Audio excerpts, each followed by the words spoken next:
3, 2,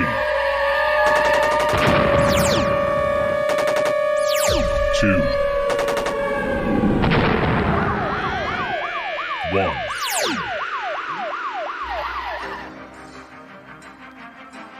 And now, you're tuned into the Navarro-Miller Report, featuring the hottest in news, entertainment, sports, and all those topics for the mainstream audience. The Navarro-Miller Report. Examine your reality. Hi, everyone, and welcome to the Navarro-Miller Report. I'm your host, Dave Navarro. And I'm Jeremy Miller. And the rain's back.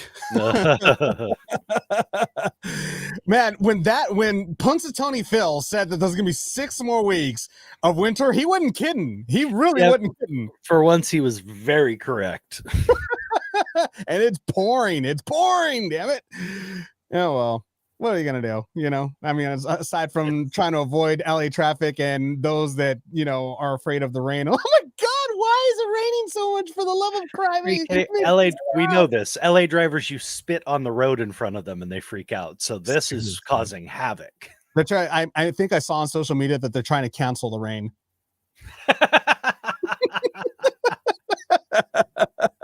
You know, the woke mob is trying to cancel the rain. They're like, okay, we've had enough. The rain is improper. It's not inclusive. I think we need to cancel the rain now. I think it's pretty inclusive. It's screwing with everybody. Equally. Oh, man. Well, welcome to the stream, everybody. Wanted to welcome everybody. JC, we see you. Thanks for joining us on the stream. Candido, nice to meet you. Nice to have you on here. As well, we have a lot of really crazy stories that are going on right now that we're going to be talking about. But first, as you know, as habit would be, we're trying to go ahead and get Jeremy to get a TikTok. So hashtag Jeremy get a freaking TikTok. It's still not working. He's still not getting it, people. So you must pressure him to get one. It has to be done. He's smiling over there because he knows it's not going to happen. It's not going to. I'm stubborn. I'm sorry. It ain't going to happen. I've told you. Headed to the with the best of them. But I'm still going to go ahead and, make him watch these blind reacts. This one in particular, you've heard of close calls. Well, this one, I would have to call it a no call. Check it out.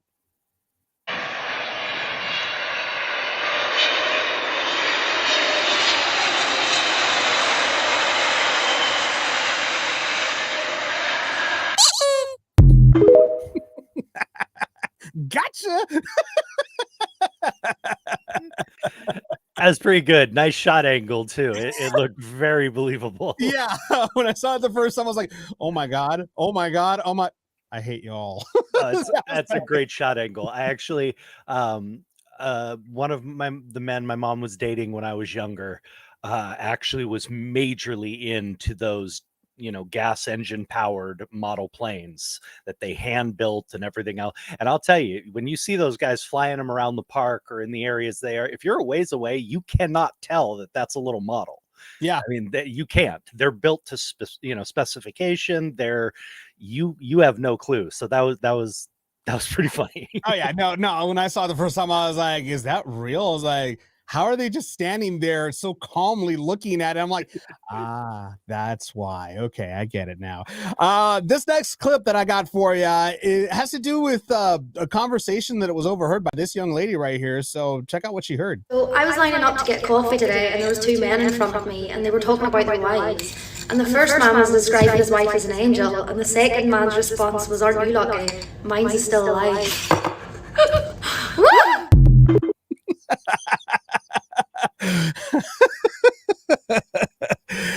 I mean, I don't want to go ahead and put anybody on the spot on that one. I mean, that was deserved that. I've heard many variations on that response, and that's a good one. She actually, this TikToker, I follow her. I mean, because, she's very talented. But yes, I'm sure it's only because she's very funny. I love the accent. I'm sorry. But besides that, she actually has a lot of dad jokes on there that I listen to. I'm like, oh my God, this, I'm like, you're bad. This is bad, but I still love it anyway. I'll still continue to follow you. Anyways, this last one has to do with, I would only describe it as when acting tough and gangster goes terribly, terribly wrong. Check it out. Man, get up, Petro. What's up, fool? Hey, you guys got a problem with my boy right here, Petro? You got a problem with me, fool? Cause we boys. That's right. We friends. That's right. We boyfriends, fool. No, we're not. No, we're not. Why would you say it like that? We're boys and we're friends. But don't say it like that. Boyfriend. No, I'm not. No, I'm not. Man, we hard, fool. We stay hard. I'm actually soft. No, I'm not hard. Hold on. This isn't the video that you told me we were doing, bro. No, I don't want to do this video anymore.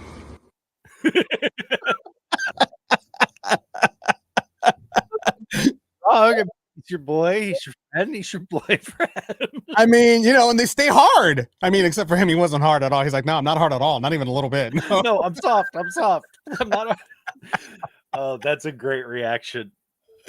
Oh my God, you gotta love these TikTokers. I swear to God. Some of the Hey, I love the creativity.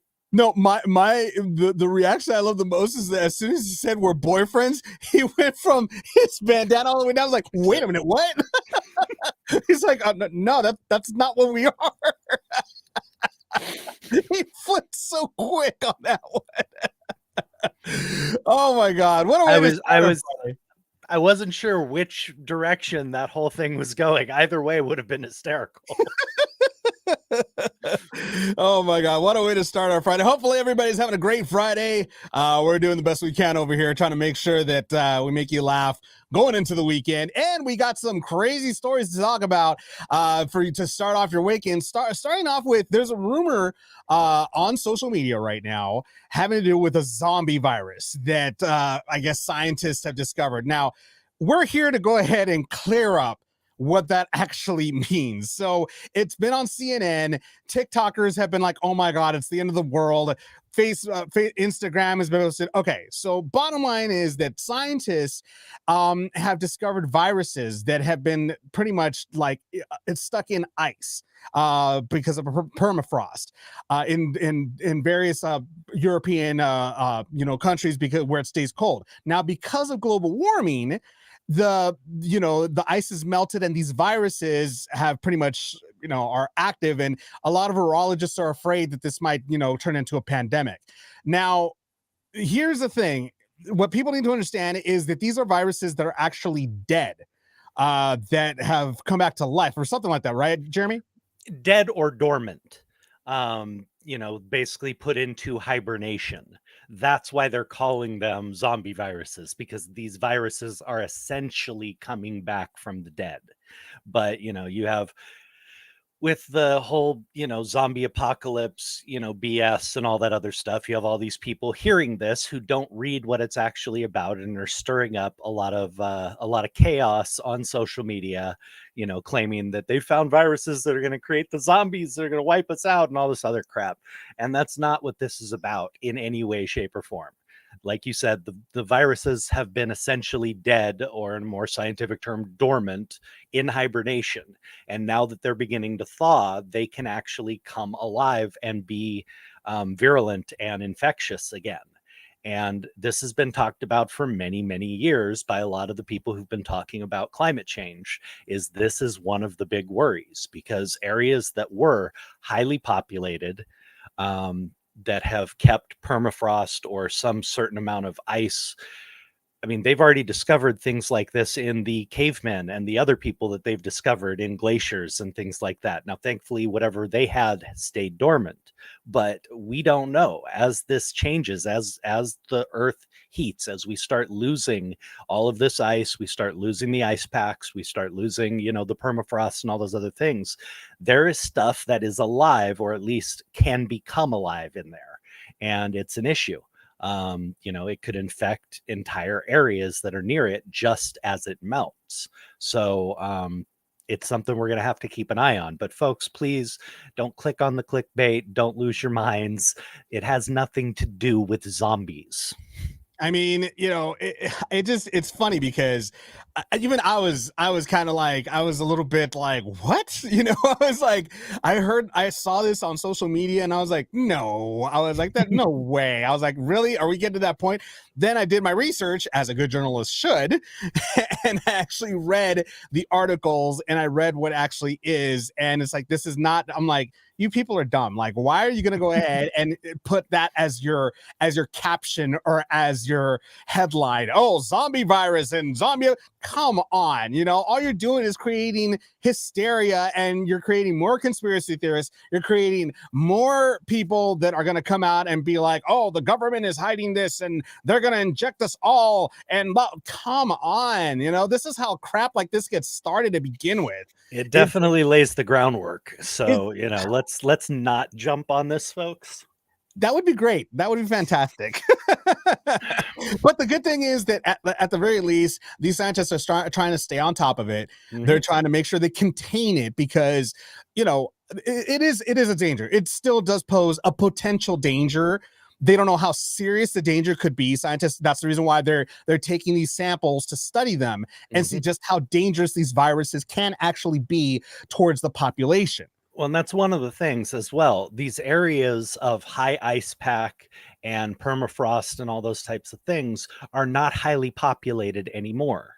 So again, the chances of this turning into, now given all of that as it melts, gets into the groundwater, can travel, that's where the problems come in.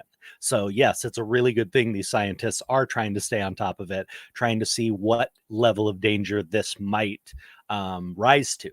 So as long as they're staying on top of it and ahead of it, maybe we got a chance to avoid something truly nasty. Exactly. It's not like they created it in a lab and it's a virus that they're going to go ahead and give people ideas. Right? Somebody's going to cut just that, and say that's what you said. What was that we were talking about the other day? That I'm going to go ahead and like start a conspiracy theory about the rain, dropping on all. I swear people could go like really gullible. They pretty much like jump on any conspiracy theory and they grab a hold of it and they don't let go of it. They're like, oh my God, we heard from experts. What experts? Who are you hearing this from? Another conspiracy theorist? Come on. Derek had a good response to this. Basically, Derek said, shit, I already sold my house and built a bunker in the woods. Hey, keep it going. I'll be coming over to your place if this gets worse. Oh my God. What? Oh, I swear this is, yeah. So that's why we're here to clarify what everybody is reading like incorrectly. So there's that. In other weird and offlandish news, Florida man, he's at it again. What's going on, Jeremy? Florida man is back, and this is a good one. This is it doesn't sound like much at first. Okay, a Florida father ended up in jail after police say he shot at a man who fell asleep naked next to his teenage daughter.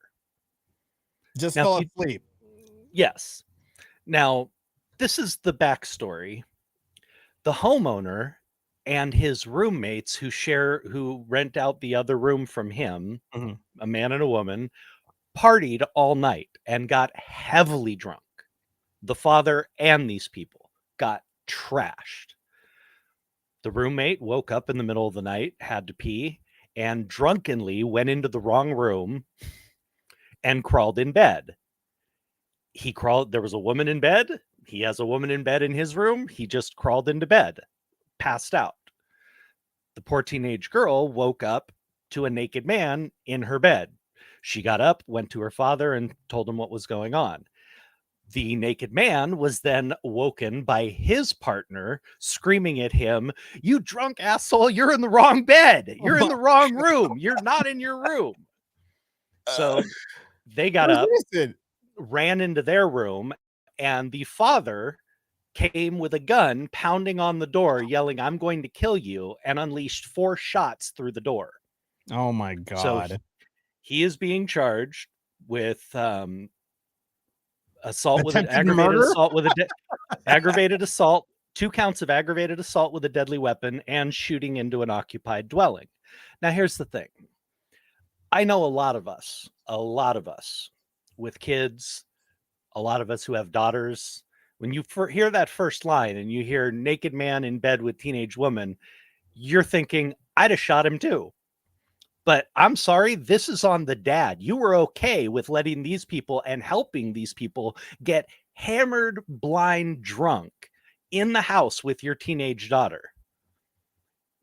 That's on you, buddy. Okay. She didn't say this guy did something to me. She literally just said, why is he naked? Why is he sleeping in my bed naked? And the father flipped. I'm surprised CPS isn't going to get involved in this. Well, I mean, they say teenage daughter. They didn't give the actual age, but I mean, teenage could mean 17, 18, 19, could mean 16, yeah. I mean, it could be anywhere in that area. But the plain and simple fact is, I mean, natural protective father instincts. I mean, yes, many of us might say I might have done the same thing, but he contributed to it. Okay. He helped create the situation by getting blind, stinking drunk with his roommates in the house with his daughter. So I'm sorry, but he bears a lot of the responsibility here. I mean, going back to headlines being misleading, it's a way to go ahead and just attract people to reading it, but they need to read the entire story to actually understand what happened in this situation. Because I mean, as a father, I would certainly not be happy about it. But again, he bears a large portion of the responsibility here. His daughter is his responsibility to, in his home to keep safe. And yet he found it perfectly okay to get blind, stinking drunk with these semi-strangers who rent a room from him. I don't get the reasoning. And to me, he doesn't have much a leg to stand on to feel aggrieved. Well, looks like one of our studio audience members actually a studio audience, like we have a studio. One of our audience members it's a habit for me to say that all the time. JC agrees with you. He says, Jeremy Miller, I totally agree. It's on the parents, specifically the dad, to host the people and let them get drunk around his kids and then overreact when the drunk male guest passes out next to the daughter. He should be thankful it didn't go further. Absolutely. Very true. Very true. So it's lucky that the guy is just like pissed drunk and just made a mistake. It was an innocent mistake and an honest mistake nonetheless, but still, he's very lucky that it didn't go further than that. So, Derek also comments, I wouldn't have ruined a perfectly good interior door though. See, practical, very practical. Exactly. Well, that's Florida man for you. So Florida man and daughter. Well, we gave him a break for a while. He went on vacation, but apparently Florida man is back for a bit.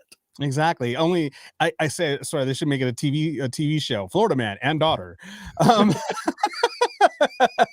Anyways, moving on to some entertainment news. Obviously, there's there is some sort of conversation about how Will Smith has reacted to Chris Rock's special on Netflix. And Jeremy, I know that you watched his Netflix special. Real quick before we get into that, what did you think? Like, what were your thoughts on the Netflix special? I didn't enjoy it too much, truthfully. It didn't come off as, angry old dude on the porch yelling at the kids. It didn't come off like that. But to me, like a lot of people were saying, I just didn't find a lot of the material to be real insightful like Chris used to be. It wasn't as cutting. It wasn't as thoughtful. I just didn't laugh a whole lot. That's the truth. And I wanted to, me. I mean, I've always loved Chris, but a lot of comedians have a hard time coming back when they've been away for a while, especially as they get older. You lose the perspective perhaps that made you as funny as you were when you were younger. I mean, there are very few great comedians who've kept going late into their age. I mean, George Carlin, Richard Pryor, are probably the two biggest that I can think of that kept going late into their, I mean, Richard would have continued even longer if it wasn't for his MS. Mm-hmm. So, it's just, you don't see it very often with stand-up comedians that, post age 50, post age 60, if they got successful young, that they're able to keep that going. And I don't know what it is that they lose, but it's rare that you see them be able to hit the same type of hilarity that they used to be. And that's just kind of how I felt about this one. I was a little disappointed. I really didn't laugh more than a few little chuckles here and there. I didn't have any issue with, Chris going after Will. I mean, as you and I have said, Will brought it on himself, and especially you do that to a stand-up comedian, you got to be expecting this at some point. So I had no issue with the way he went after it. I didn't find the material that funny. It's just apparently, allegedly, sources close to Will Smith are saying that he actually did take it very personal. And this is according to ET Online. It says, quote, it's according to a source that told ET, it says, quote, it's everywhere when you look online and on social media. So Will and Jada have seen comments about it. Will apologized to Chris and would like for Chris to let it go. Will has worked on himself and he is banned by the Oscars for 10 years. He feels like that's enough and wants Chris to move on so that he and everyone else can too. Will is also upset that Netflix was a part of this and thinks Chris insulting Jada again is below the belt. He is upset that Netflix gave Chris this platform to share these messages and thinks it's distasteful. So, and it also continues on to say he's tried unsuccessfully to make amends in the best way he could with Chris. Now, here's the thing. I get it. I mean, granted, these may be sources. These may be credible sources. Who knows? But until we we hear from Will Smith, obviously this is just hearsay at this point. This is just he said, she said type of thing right now. We don't know if these are actually Will's feelings or words or anything. But if they are, you can't really let a slap heard around the world, a slap humiliating a person, a human being. The other person cannot just let that go. Get over it. They cannot just let it go and just get over it. That was humiliating. And granted, Chris at the time had a lot of class to continue on, shocked as he may have been to continue on. But now is his time to go ahead and say what he wants to say. And you know what? It's a free country. He can say what he wants to say. And at the end of the day, like you said, Will brought it upon himself. So he's got to take it. Because if he was man enough to stand up, walk up to Chris and slap him in the face, then he's man enough to take the backlash from Chris to Will Smith. I agree if this is what, Will has said and how he feels. If this is really what he has said and how he feels, then yeah, I feel he's off base. It's obvious Chris has no interest in being friends with him. He has no interest in making up with him. Tony Rock, Chris's brother, who was closer to Will than any of the rest of the Rock family, has said that he has no interest in reconciling, that this did more damage to their relationship that can never be repaired. Now, I understand that. I'm all about forgiveness and second chances and all that kind of stuff.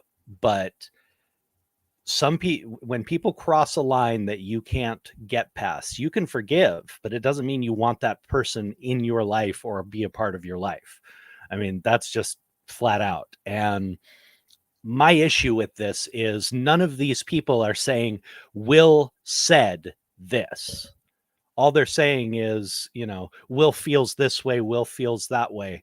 Well, if Will didn't say that, they don't know that. People around celebrities like to run to the media and give their impression of what's going on. But unless Will actually spoke those words to them, then it's just their opinion. But again, I'm sorry, go ahead. No, I was just going to say, and unfortunately, that is what happens most of the time in this kind of situation.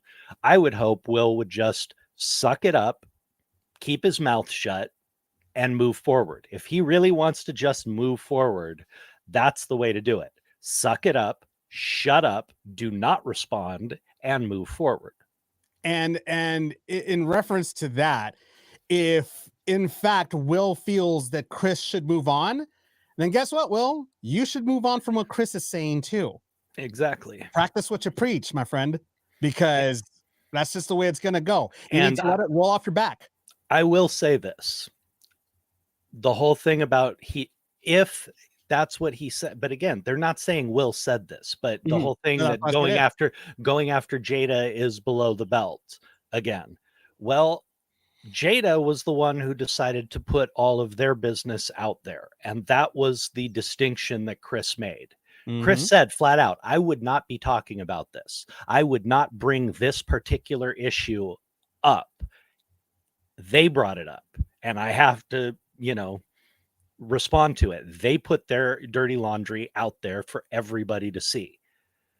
And I'm sorry, but they did that. I don't think Jada and Will have a leg to stand on and feeling aggrieved when they're the ones who decided to put their dirty laundry out there about her messing around with their son's friend and all that other crap. You're going to make that public knowledge. Guess what? People are going to have opinions, and people are going to use that as a talking point. And you did that. They didn't ever have to talk about that. They didn't ever have to bring that up to talk about any of that stuff. So again, I don't think they have any reason or right to feel, done wrong by that. They were the ones who did it.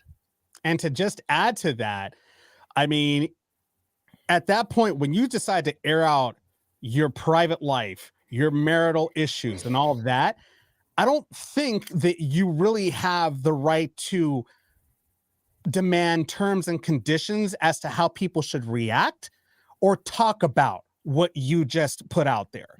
I mean, if you put it out there and you're like, well, this is, for us to, this is a way for us, this is as in a sense, it's therapy for us to air it out for everybody. No, therapy is done in private. Absolutely. Therapy is done between you and the other person without an audience. Now you put it out there for an audience to see. Guess what? You don't get to call the shots on how it should be perceived or how people should react or shouldn't react. You lost that right the moment you made it public. Absolutely. I mean, so for Chris Rock to bring it up, and that's not him below the belt. You hit it below the belt when you brought it up yourselves. You hit it below the belt when you decided to go ahead and put it out there for everybody to see.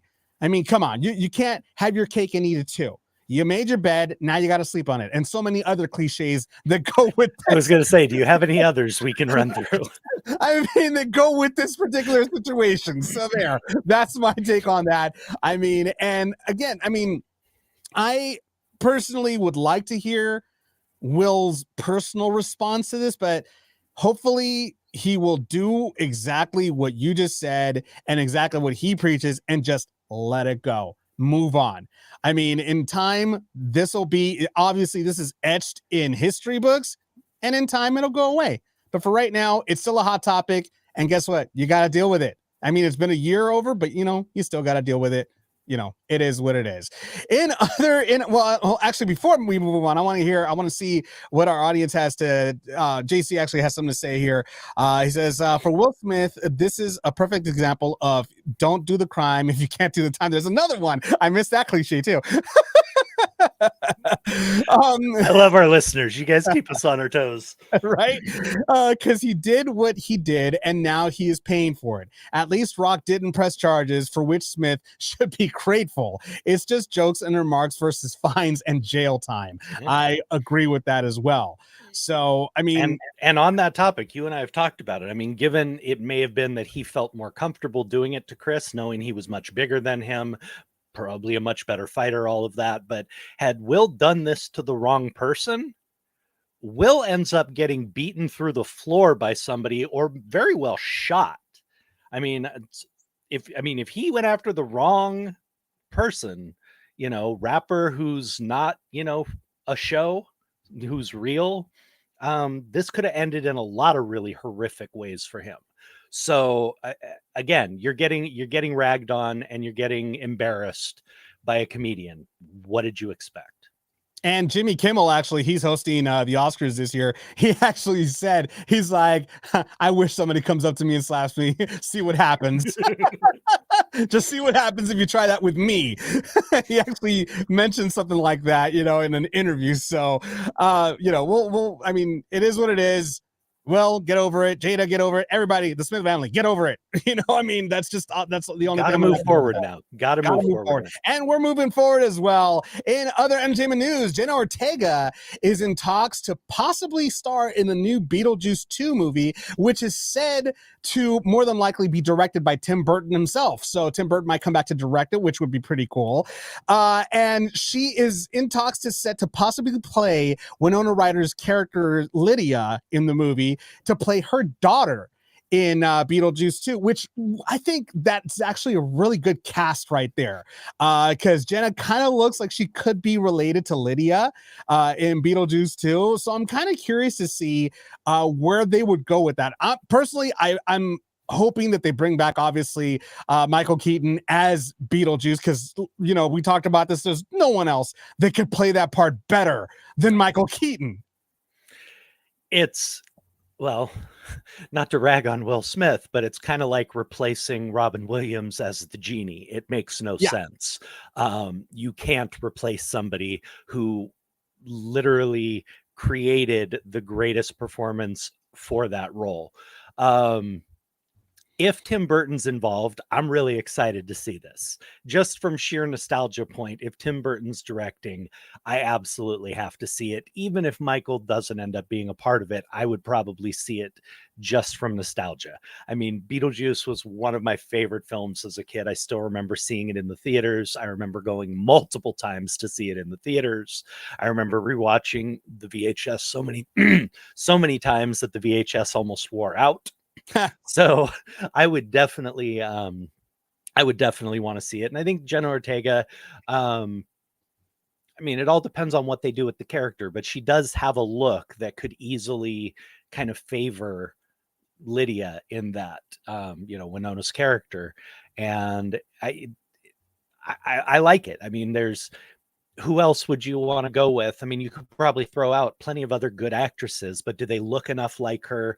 Do they have enough of maybe her personality quirks that they think work? We don't know anything yet for storyline, for what direction they're going, or who else is going to be involved. But it's good news that at least Tim is thinking about coming back for this, that they're at least talking to him for it, because again, it's his creation, and who could do a sequel better? And not only that, but I mean, Tim Burton is the one that directed Wednesday on Netflix as well. So, I mean, if he's like, more than likely, he's probably saying, I'll come and direct, but I'm going to go ahead and cast this girl in this role because she's perfect for it. Like she's perfect for the part. And I'd have to agree with that. I mean, she did an incredible job playing Wednesday Addams. I mean, she's hot right now in the industry. I mean, Scream just came out, which did well at the box office right now. It's getting pretty good reviews.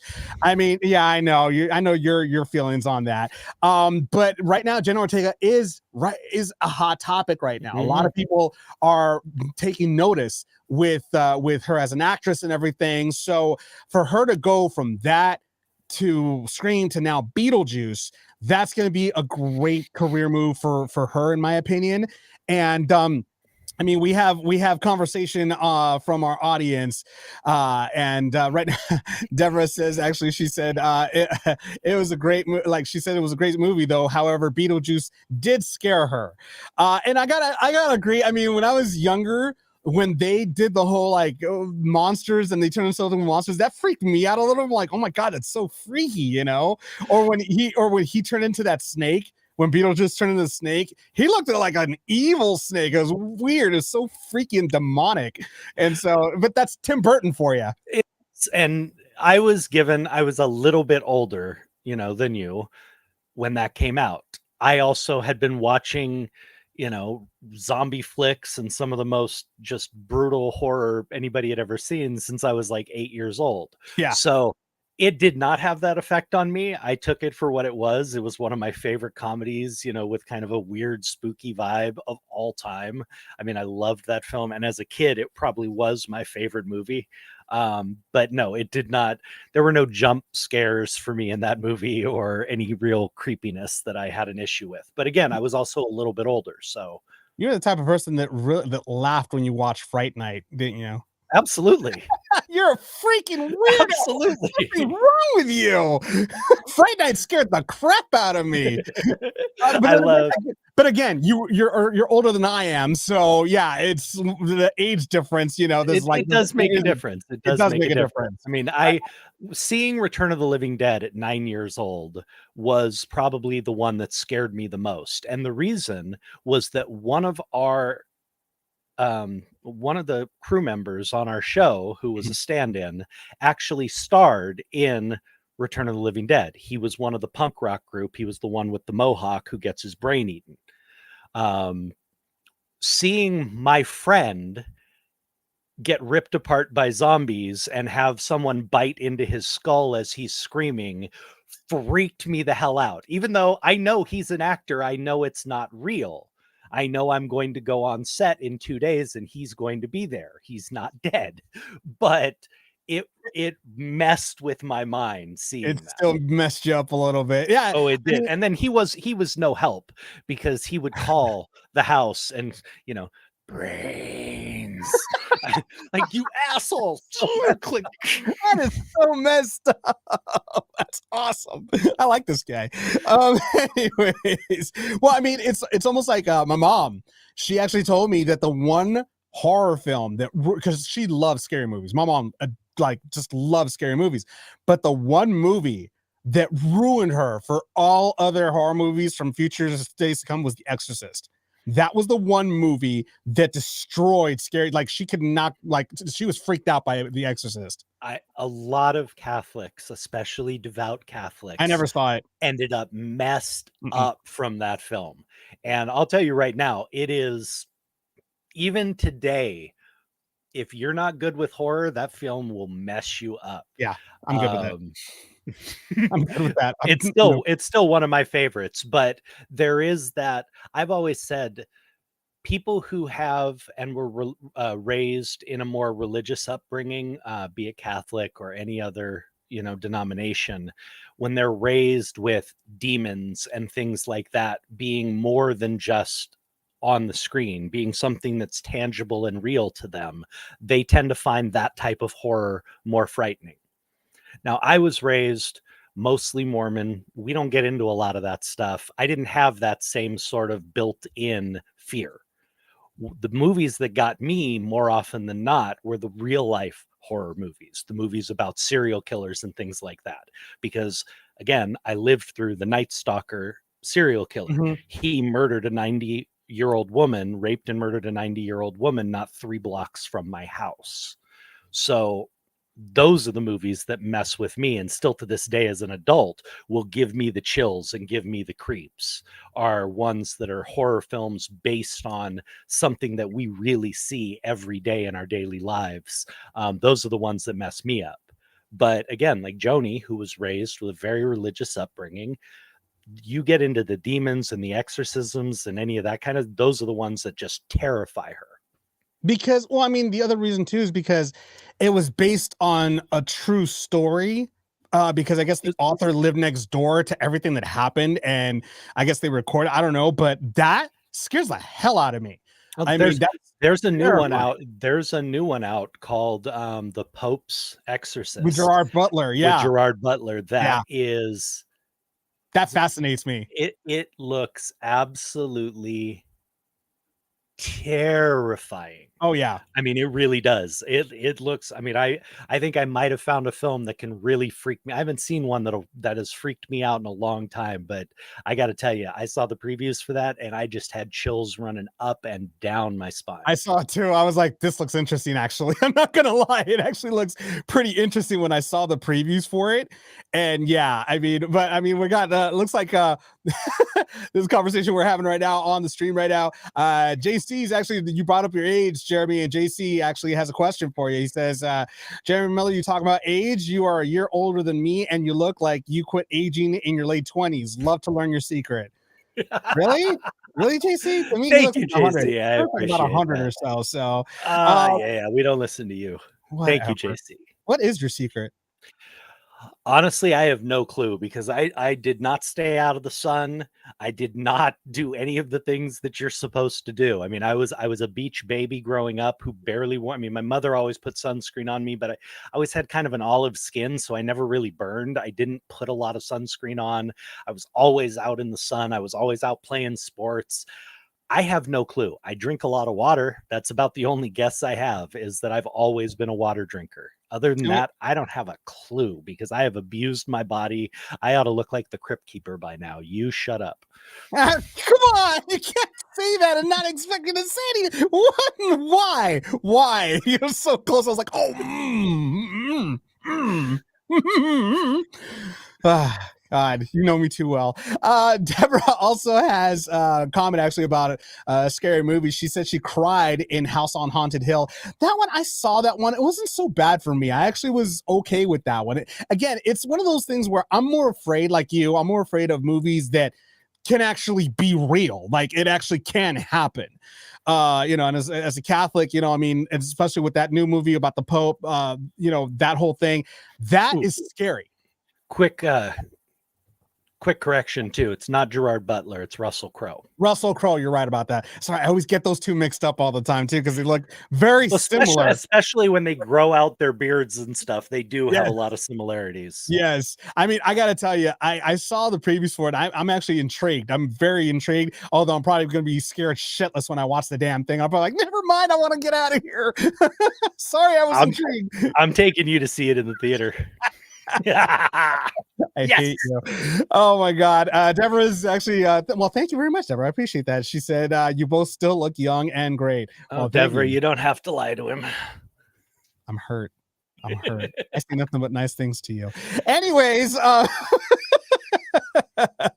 my God. And then Derek is actually he's also saying the movie that scared me the most was Hush, Sweet Charlotte, when the head rolled down the steps. Yeah, that would scare the hell out of me. I remember that scene. That's a good one too. Oh my God. Yeah. I mean, scary movies are a wonderful way to just escape. But at the same time, it's one of those things where I'm just like, yeah, if it's real or if it has a potential to actually happen in real life, no thanks. I'm good. So, but Jenna Ortega, she's probably going to be in the new Beetlejuice. I'm actually looking forward to that. And we'll see what happens. Because, I mean, we'll see if Tim Burton's directing it, Michael Keaton comes back, Winona Ryder comes back. Yeah, there could be a lot of potential there. A lot of potential if they can get everybody back on board. A lot of potential. But one movie that is actually creating already, just by the trailer, a little bit of controversy. Jennifer Lawrence is in a brand new movie called No Hard Feelings, where basically she plays an older woman trying to seduce a 19-year-old man. And it's because of, I mean, if you've seen the trailer for it, it's a funny movie. It's hilarious. I found it funny. And it's a raunchy film, which we haven't had a raunchy film in a very long time. And it looks funny to me. And Jennifer Lawrence tries to seduce this very introverted 19-year-old kid before he goes off to college. Now, she was contracted by his parents. And, I saw it and I was cracking up at the crap that was going on because it seems that everything that she tries to do to seduce this kid just goes wrong. There's no way she could seduce this kid. This kid is unseducible. However, in the comments section for the previews for this movie, a lot of people are saying that this is a very predatory film, that they're surprised that Jennifer Lawrence would even agree to play this role. I mean, come on. It's a movie and it's funny and it's raunchy. I mean, God, could people be any more vanilla these days? I mean, they want to cancel everything for the love of God. Why? Jeremy, can you help me out on this, or are you going to go against the grain here? I'm not totally opposed to what you're saying. I see where a lot of people would find it funny and it's just a dumb, raunchy film and, people need to get over it a little bit. But I can say that aspect of it makes it not interesting to me. I mean, it just basically seems like a really raunchy version of Failure to Launch.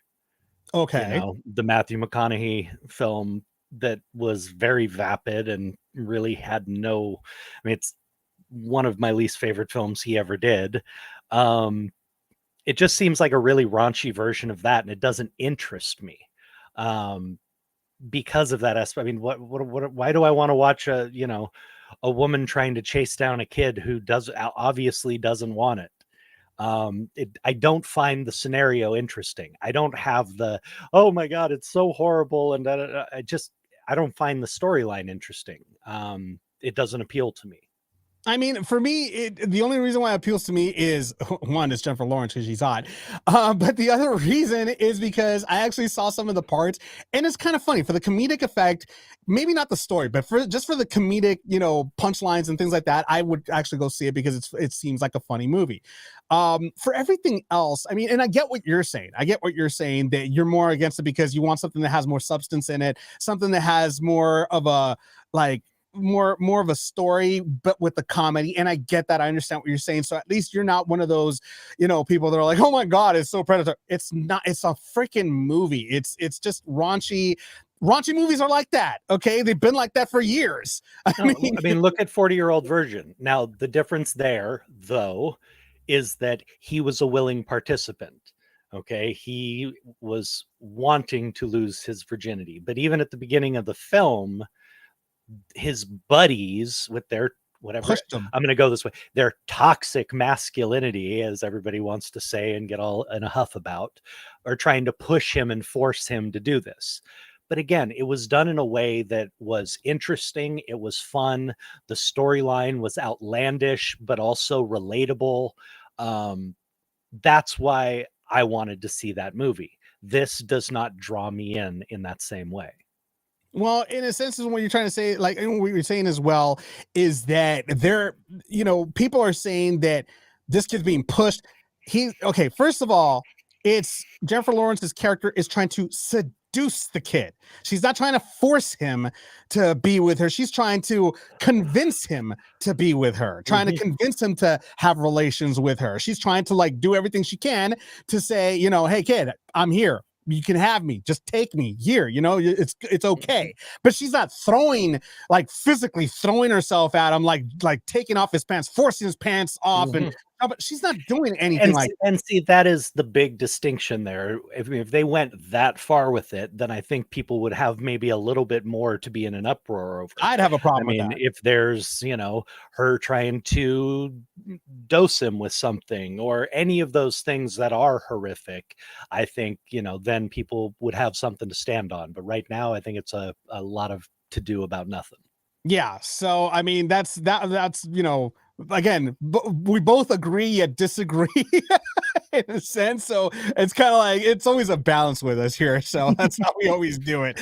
But I mean, personally, I'm looking forward to see it, to see No Hard Feelings and see how well it does. I mean, there might be a story there.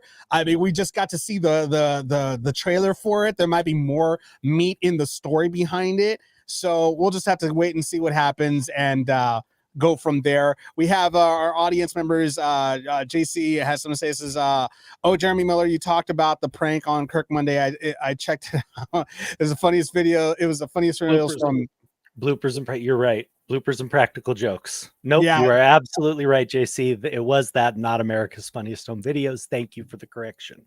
Yeah, somebody also made the correction as well on the YouTube channel as well. So, but yeah, so we'll see what happens with Jennifer Lawrence in this movie. We'll see how much more backlash she gets, because it looks like this is just the beginning. And it just seems like people get a life, have something better to do with yourselves, please. This is some people ridiculous. Aren't happy unless they got something to bitch about. That's just the way it goes. I mean, you're a chef. You always have to you make the most amazing meals, and then somebody always has something to say about it, I'm sure.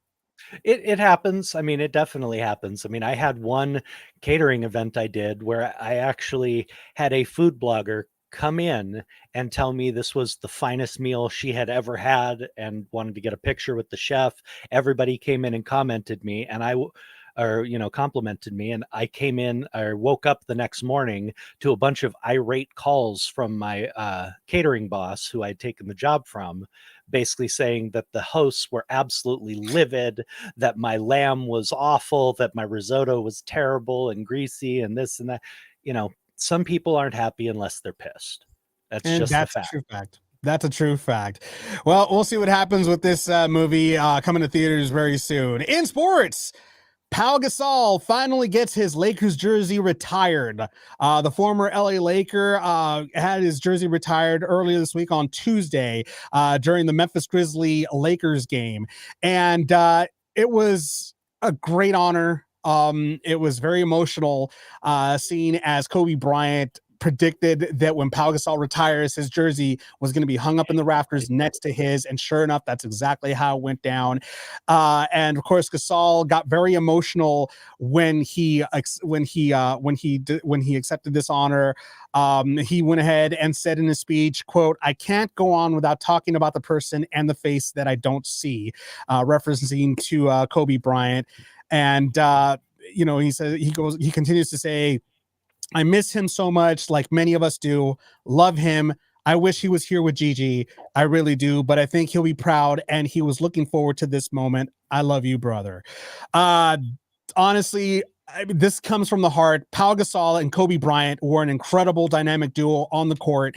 Jeremy and I, we talked about this earlier this week, how him and Shaq were great, but him and Pau, they just had, Kobe and Shaq, they had more of a teammate type of chemistry. Like they were a good team together, but Pau and Kobe had more than just a team. They were friends. They were brothers. They connected. Their chemistry was undeniable on the court. And because of that chemistry, we were able to win 2 more championships, even after Shaq left.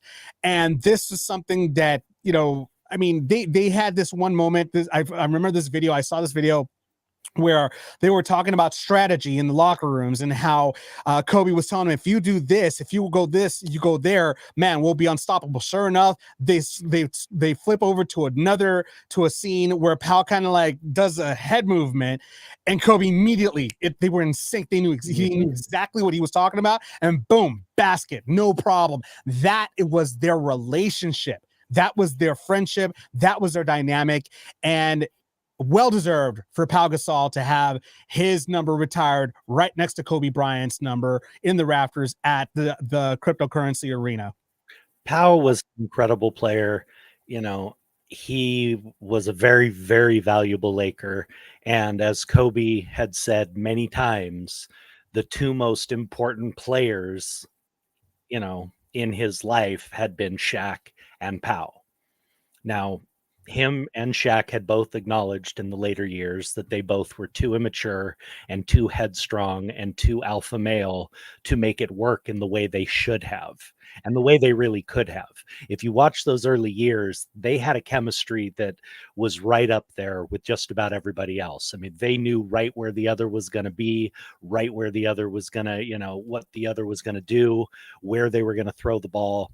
But unfortunately, when you have 2 very, very big egos and 2 very huge talents, that clashes. Now, Pau was never an ego player, and Pau was never a number 1 superstar. Now, while he was an incredible, incredible player, he was never the guy that was going to carry the team. And he knew that, and he was good at playing the number 2 role. He was. That's not a put down. He knew his place with Kobe. And that was a big problem that him and Shaq had, was they both wanted to be number 1. They both demanded to be number 1. Very true. Pau never had that mindset. And that's, something I always respected him for. He knew where he was in the pecking order, and he made the most of what he was going to do and where he was. I think that naturally made for an easier time with Kobe. He was just happy to be there. He was just happy to be a part of a great team. Well, and he made it a great team. I mean, he was that missing piece for a while. I mean, he really added so much. I loved Pau Gasol as a player. I'm not trying to take anything away from him. I loved Pau. But again, he didn't mind playing second fiddle, or at least he never expressed that was an issue for him. True. And again, he was never treated like that by Kobe. Never. Kobe gave him his props and, absolutely adored the guy. But I think it's easier for 2 great athletes to get along when one of them doesn't mind being Robin to your Batman. You know what I mean? I think that was one of the greatest qualities that Kobe Bryant had, that he gave credit where credit was due, and he always gave props to his teammates. He knew that without his team, he can't do a one-man show. I mean, he could. I mean, there was times that people were like, just, Kobe's just by himself, but in reality, Kobe wasn't by himself. He had a team. Mm-hmm. And granted, they were always talking about, oh, pass it to Kobe, pass it to Kobe. Well, without a team, who would pass it to Kobe to begin with? Let's put that into perspective. Pau was a solid defender. He was, a great rebounder. He could shoot from distance. He could play inside. And again, him and Kobe were always on the same page, which made for just an incredible basketball duo. And JC agrees. He says, Dave, I totally agree about Kobe and Pau being an ideal duo in the NBA, and this honor truly honors their legacies. I agree with that wholeheartedly. It's just so, man. I mean, I gotta tell you, the day that we lost Kobe, I cried. I cried on one of the live streams that I was doing. Not so much because I'm a huge Kobe fan, but because it was him and his daughter. That's what broke my heart. That's, honest to God, that's what truly broke my heart. I mean, she was so young. She had her whole life. She was going to be following her father's footsteps. I mean, him and her were like close knit, and to have her cut at such a young age. The whole thing was such a tragedy. I mean, it was, her other friends as well. I mean, there were other young girl athletes on, all the passengers, the parents, it was an absolute horrific tragedy. And I shed a tear too that day. And again, not just because I was a fan of Kobe, it was because that was just a horrific day. And, it would have been amazing for Kobe to be here to cheer for Pau, as this was happening, because that's exactly where Pau's jersey belongs, is right there next to Kobe's. Anything Kobe did, Pau was right there with him. True words. So, and congratulations to Pau Gasol. Very well deserved. An incredible career. He has left behind an incredible legacy. So congratulations to Pau Gasol for the Lakers retiring his jersey. In other sports news, Jake Paul gets confronted by Floyd Mayweather and his entourage outside of a Miami Heat game. Now, I saw the video on TMZ where basically he man, it was a very like touch and go there. I mean, Jake had his two bodyguards versus Mayweather's like entire entourage of big goons that he had surrounded him. Jake Paul did the smart thing. He ran. It's like, I'm not getting involved. I'm getting the hell out of this. But you got to say that, Jake even said that he wouldn't want to mess with Mayweather and his entourage because he knows better. But in this particular case, I mean, Mayweather this is kind of scummy to do. I mean, you want to go ahead and go after this guy one-on-one. That's one thing, but you want to jump him with his entire entourage. That's dude, be a man. And you're a heavyweight, former heavyweight champion, you got a credible record. Why don't you just go after him and just, beat him up, one-on-one. You don't need an entourage to go ahead and jump the guy. Granted, don't get me wrong. He's got a big mouth. Does he have it coming? Sure. Why not? But if you're as good as you say you are, then go after him yourself. Don't have, your entourage intimidate and do all this. I mean, Jake Paul went ahead and he actually said he posted on social media, he said, "So I'm leaving the Miami Heat game and Floyd Mayweather and 50 dudes pull up out of nowhere, out of like some side alley waiting for me outside the stadium. And they're like, so what's up? What's all that talk now?" So, I mean, at this point, he continued on to say, I'm like, first of all, what did I say to you, Floyd? I just took your hat and you're still mad about it. Come on, bro. And the 50 dudes literally start surrounding me to jump me. And I'm out that bitch. Okay. That's what Jake Paul said. Now, here's the thing, Jake, you had to know that this was coming eventually. You've been disrespecting Mayweather. You've been disrespecting his entire crew. You talk a lot of smack. And this was bound to happen. Am I against him getting jumped by a bunch of dudes? Yes. It should have been a one-on-one thing outside the parking lot. You know, it's like, you want to face me like a man? Let's do this one-on-one. Let's go. Let's see how badass you are, how much shit you really want to talk. Let's handle this like men. But having 50 dudes go up against one guy, that's a little shitty in my opinion. Well, you got to understand who you're messing with here. Okay. Jake and his brother are, you know, a couple of punks who did not grow up hard and did not grow up on the streets and did not have to fight and scrap for every last thing that they got. And they decided they want to come after a Mayweather, a guy who's still connected to the streets and people who still live that life every single day. What did you think was going to happen? Plain and simple. And again, I guarantee you they weren't going to jump him 50-on-1. They were there to scare him exactly like they did and show that he's a little bitch. And now Jake wants to be all like brave and I'll get in the ring with Mayweather. Well, if you do, you're going to get killed. You're going to get beaten into a pulp. Mayweather is still a hell of a fighter, even though I have never liked the guy as a boxer because he's boring and he's a coward, in my opinion. He runs away from the best fighters until they're past their prime. And his boxing matches are just him basically doing, you know, on a unicycle, running away from the guy, just throwing a couple punches here and there.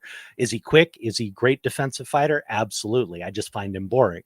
But he is a hell of a fighter, and he is exactly that. He's a fighter, something Jake Paul is not. I'm sorry.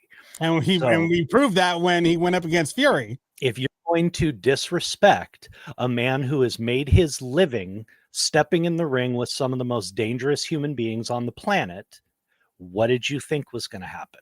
Do you think this is all for show, just for your YouTube channel and all your other crap? You're playing games. They are not.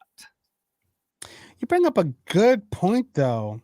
Do you think this is a show for your YouTube show? Is it? Could this have been some sort of like work? That was one of the first things I thought about, was that they're, you know, this is something to help give a little PR to whatever they have planned or whatever they have coming up. I don't think you can discount that at all. I mean, you know, it's kind of like what happened between Floyd and Conor McGregor. They hyped it up so much. They hated each other. They were angry at each other, blah, blah, blah, you know, just to hype up the fight. So could this be a work? Could it be possible that maybe this was a setup and they called TMZ or they called this person out to make sure that they were witness that this all went down?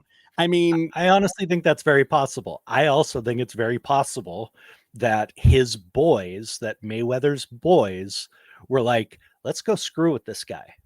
Yeah, let's go, you know, punk his ass and show everybody, you know, what a punk he is.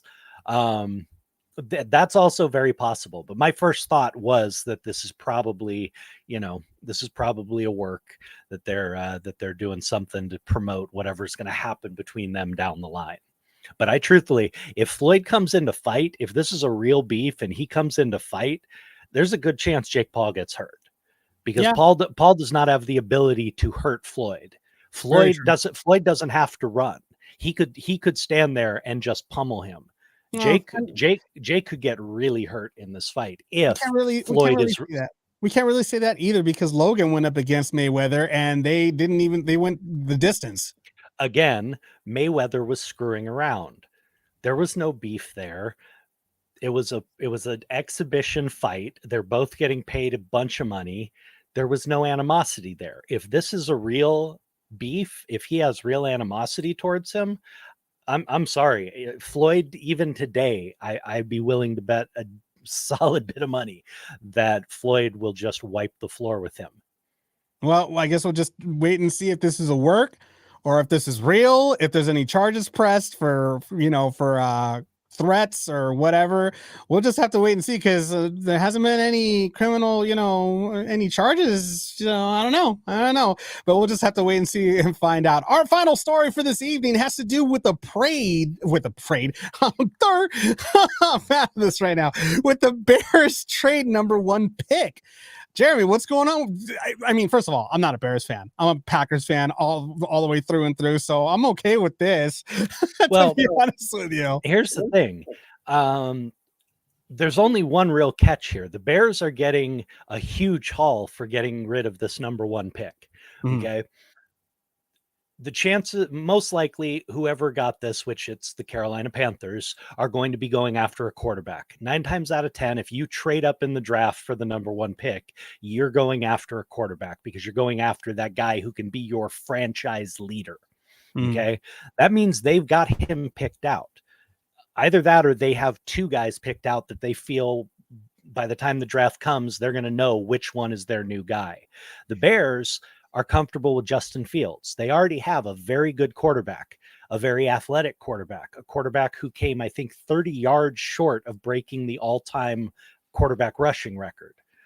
So he's been doing all of this and putting up decent passing numbers with no receivers. So what did the Bears get in return? The Bears got DJ Moore, a top wide receiver to go for Justin Fields. They got the number 9 pick in this draft, the number 62 pick, which is a late round second pick. They have the number 1 pick coming from Carolina next year, and their number 2 pick coming next year in 2025. So they're walking away with 4 number 1 and number 2 picks and getting a number 1 receiver to go with their budding young quarterback. Okay. This is a good deal for the Bears if they're confident in which quarterback they're going to go for. They better be. Because better be. I don't mean them. I mean, they're confident in Justin Fields. This is a bad trade, in my opinion, for Carolina, unless they are 100% sure, because all they're getting out of this is a quarterback. Now you have CJ Stroud out of Ohio State. You have, oh my God, I'm going to blank on his name, Young out of Alabama. And then there's another guy, Levi something, that those are considered the top 3 quarterbacks. And a lot of people are debating which one should go first. A lot of people have that Levi kid rated higher than both CJ Stroud and Young. But again, you have 3 potential leaders, but you gave up so much to get it. So if these guys don't pan out, Carolina's screwed. Yeah. I mean, Carolina is absolutely boned for the next 4 years. And the Bears if they do not have just the right guy. So I think this is a huge win for the Bears. They're getting a number 1 to go with their young quarterback. They're getting a huge amount of draft picks to try and fill in some other holes. I hate to tell you, buddy, but your rivals came out of this looking pretty good. I'm not afraid. I'm not scared of it. I mean, I am and I'm not, because at the end of the day, we're still in limbo about whether or not we're going to even have a quarterback next year. We still have no idea. I mean, so far from what I heard, the Jets went to go pay him a visit. So the Jets are definitely circling the waters around Aaron Rodgers right now. And then, I mean, I don't know. Right now, it's always off season. There's always a bunch of different things going on. I mean, you have Thielen that just got released, from Minnesota. So there's just a lot of things that are going on right now. I mean, you got Derek Carr that's heading over to the Saints. I mean, I don't know. It's gonna be kind of crazy. So we'll see what happens. We'll see what happens during the draft. We'll see what happens during the off season. That's for sure. And that's the news, in case you haven't heard it. Thank you so much for joining us on the Navarro-Miller Report. We hope you have enjoyed our antics, our craziness, and our stories here. Make sure you go ahead and check out the replay. If you missed some of it today, make sure you check out the replay tomorrow at noon. As JC just mentioned, actually in the stream, that there is a daylight savings time will be starting. So I believe it's on Sunday at midnight, I think, right? Or something like that. Yeah, Sunday morning at midnight, or 1, 2 o'clock in the morning. I don't know. I haven't paid attention in forever because our phones just do it for us now. Yeah, so seriously. I just let my phone do it, and then I walk around the house with my phone and change all my analog clocks. So pretty much that's just the way it goes. But tomorrow at noon Pacific Standard Time, we have the repeat of this episode. Is going to be on iHeartRadio, on the iHeartRadio app, Spotify, Apple Podcasts, and many other streaming platforms. Plus, tomorrow evening around 7 p.m. Pacific Standard Time, I will be going live on TikTok once again. I was actually on live yesterday, which is a lot of fun. I enjoyed playing some music for a lot of people on there. There's my TikTok right there, as you can see it on your screen, at Dave Navarro 1.0, to go ahead and join the stream. I take requests, so if you have a song that you want to play, and if I have it, I'll play it. If not, I'll look for it. I'll still play it anyway. So make sure you go ahead and join me on TikTok at 7 p.m. Pacific Standard Time tomorrow evening. But other than that, I'm your host, Dave Navarro, along with this guy right here. I'm Jeremy Miller. We will be sure to be back here on Monday again at 7 p.m. I'm sorry, 7 p.m. That's when we end the show. At 6 p.m. Pacific Standard Time. I'm off, all right? It's Friday. I haven't eaten. I'm hangry right now. Leave me alone. Oh, Lord, we need to wrap this up. Have a good one, guys. Thanks so much for joining us, guys. We will see you all next time.